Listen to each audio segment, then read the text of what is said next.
Hi, kia ora koutou. Martin Kane from the Timaru North and South Kāhui Ako, one of the facilitators, and with me again this week is Netsafe Educational Representative. Thank you, Paula Wistrand. Kia ora, Martin, thanks for having me back. Yeah, thanks, great to see you. So I know we're talking today about privacy, we're talking about misinformation, and I know my daughters, for example, and me personally, we make sure that we have an email address that isn't our own personal one for when we sign up for shopping sprees and things like that. Is that what you're meaning by privacy? Yes, and many other things. And that's great to hear. I have the same. I have sort of my trash email, which is my Hotmail account, and then I have my important stuff, so I know which one to keep an eye on. But privacy, I suppose, the most thing that young people hear when we talk privacy is passwords. And it seems probably to adults now the most basic thing, but young people like share passwords.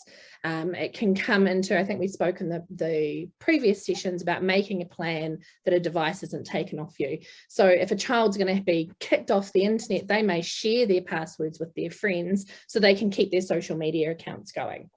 And they don't see the risk because friend is a friend, but as adults know, friends change. So you've got privacy, which is passwords, which is a big part of it. But another thing we talk about when we talk about privacy is what you share online. I went to a school the other day and it was a group of Year 9 boys, and every single one of them had the here is my new uniform, here's my new school bag, I'm off to Year 9 photo taken by their whānau. They all cringed but secretly loved it. And then as parents, we start posting these things, but what information are we sharing without really considering what privacy we're giving away of our family? We've just told everyone where we live, what school we go to, how old our children are, and that they're probably a little bit vulnerable. So talking to our young people about, if you're going to put up a picture of you in your room, what are you sharing? What information are you sharing? Are you wearing your school uniform? And it's all about also location services. There's a website out there called Find Your Cat. And so you post a photo of your cat, it has an algorithm attached to it which gives you a location. And this website looks for people and can trace you to 7 meters of where you took that photo. So when we think privacy, it's just what information are we sharing and how will that information be used? And it doesn't have to be bad. You might want everyone to know where your cat is. You might be really happy that your social media network is restricted. You've only got really close friends. You might feel really secure. So putting up photos of your young people may feel really secure, and that's fine. But just that lens of what am I sharing and what can people do with it? And, I sort of run my life by, if there was an article on the front page of the paper, what would it say about me? So I Google myself quite regularly, and fingers crossed, nothing too bad so far. But it's just, what am I telling the world about myself? Okay.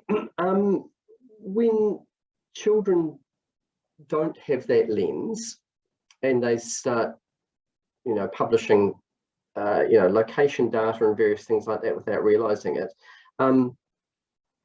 Again, I suppose you're going to say the solution is for us to make sure that they're going to ask us, and we will have that in our plan that we can tell them about that. We might be aware of it as adults, we might not be either, but it's absolutely definitely reasonably certain that young people won't be aware of that information and what it might have in it. Yeah, so that can be, you don't want to be talking plans all the time. You don't want to be, but even just by modeling your behavior through, oh my goodness, I just realized I've had Google Maps tracking me everywhere. And so just raising your awareness so you know the risks. And looking out, there's always news articles about people, privacy breaches, things like that. So different conversations to bring to the dinner table. So it's just that awareness that privacy is a thing. Privacy laws kick in from day dot. There there isn't a time that starts. So educating your young people that actually you have the right to say, I don't want photos of me online. You have the right to not to be discussed online, and giving them that concept of consent is a really good discussion to have through privacy as well. And I think we mentioned that in the previous sessions, where the more conversations and the more different ways we can discuss consent for our young people, the better as well. So here's a lovely photo I took of you with the dog. I think it's a great photo because of this. Do you mind if I put it on Facebook and it will be published to all my friends? And if they say no, I suppose you respect that, even though you really like that photo. Yeah, absolutely. And if it's at the time, you could go, well, if you turn around and I kind of focus more on the tree and it's just your silhouette, would you be good? And then teaching, well, why would you just have me as a silhouette? So it's just that real consciousness where I think previously we've just been very click happy with all these new apps and filters and everything like that. I was at a barbecue yesterday afternoon and there was a gorgeous little girl playing with my dog. And so I went up to her and I was like, can I take a photo of you? Is that okay? And of course she's going to say yes, she's 5 and she's with a dog. But I went through and I showed them to her and I was like, which one are you okay for me to send your nan? You know, and so just so what did that tiny interaction with her teach her about her right to her image and her privacy without talking about privacy, without lecturing her, but just modeling that behavior is really, really important for young people.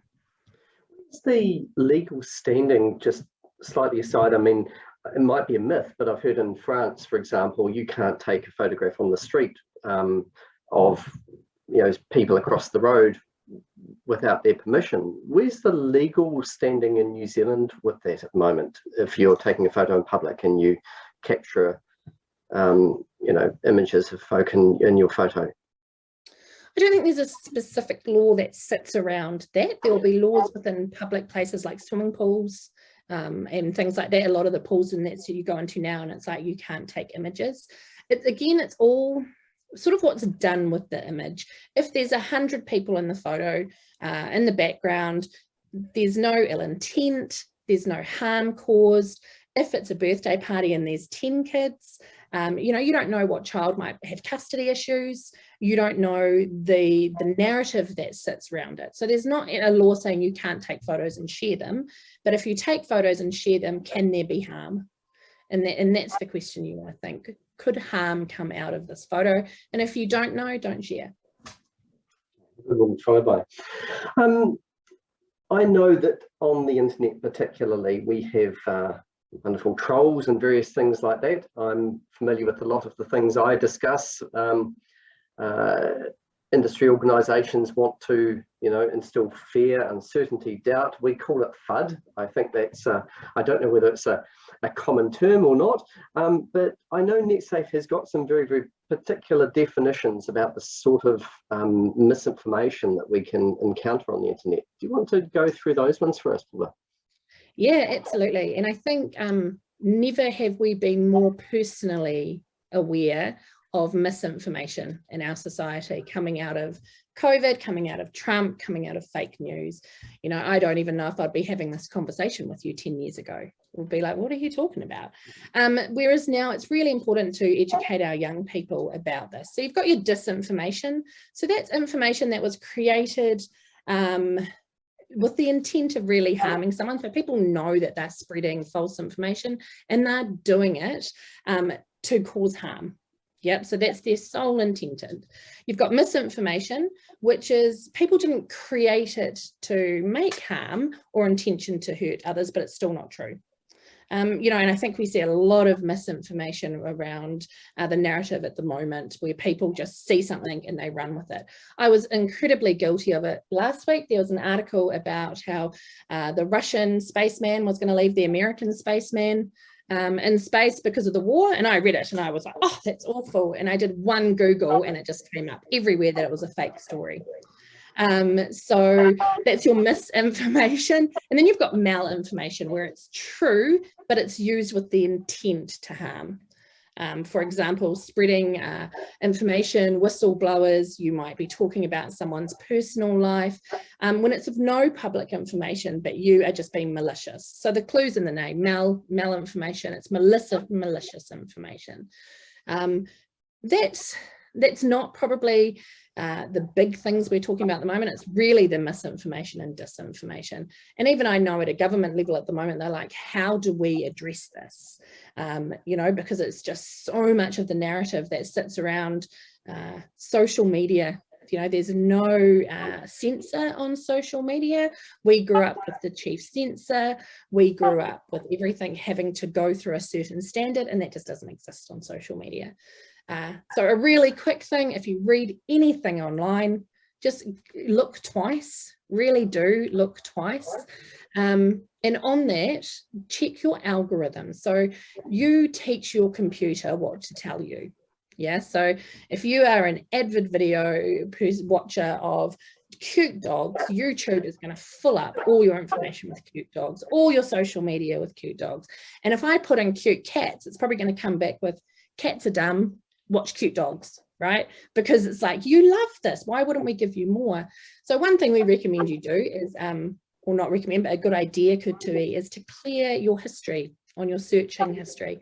So what you're getting is the information you want and not what an algorithm has decided you need. Because if you fall for a tiny bit of misinformation, they're going to go, ha, ha, ha, this person wants lots of it. And it will just keep throwing at it. And then you get that confirmation bias because you're like, I believe this and everything I research tells me that. But what you're actually doing is feeding an algorithm. So there's situations at the moment where people are so around the health issues and things like that. If you've got two conflicting ideas, you can have two people put in exactly the same search, but our phones have learned to respond in different ways. And it's really quite eye-opening when you go, wow, I'm being a bit played here.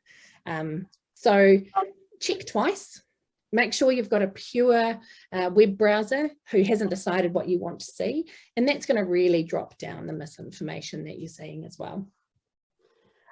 I understand that Facebook, for example, will use multiple tabs. So if you've got Facebook open, it can look back at other history and various things like that that you've looked at on other sites. Does going incognito fix that sort of stuff up? Everything that you can do that says, hold up, I know you're trying to track me or understand an algorithm, it's gonna work. So but like you said, if you've got one email address that you sign into all of these different platforms, we say the biggest lie on the internet is I have read the terms and conditions, right? Because you download something and you're like, agree. And what you've probably agreed is all of those things talking to each other.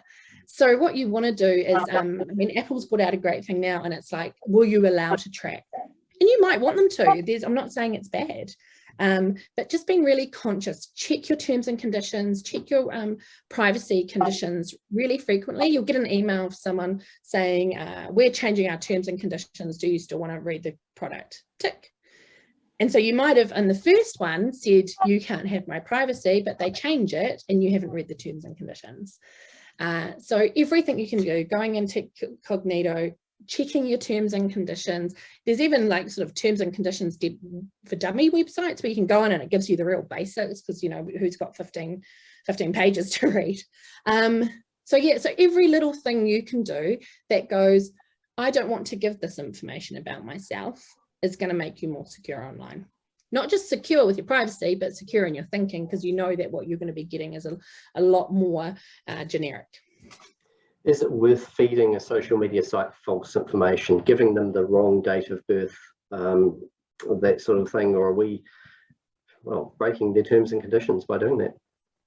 Well, we are breaking their terms and conditions by doing that, but terms and conditions are also not law. So if you are having to falsify your information to gain access to something, I would probably personally pause and go, well, why am I giving my false information? If I'm changing my birth date to go on social media, why am I doing that? And why do they want me to be 13? You know, there's a reason they say 13. So yeah, just all of those little things. It's just that stop and have one extra thought in the process. It's wonderful, Paula. Thank you very much. I think in the next episode, we're going to have a look at bullying and the Harmful Digital Communications Act in a bit more detail, and maybe I'd be interested in finding out whether that can be used to deal with misinformation and disinformation, but it seems like it's a bit too big for that. It's a big topic. Nice to talk to you, Paula. Cheers, thank you.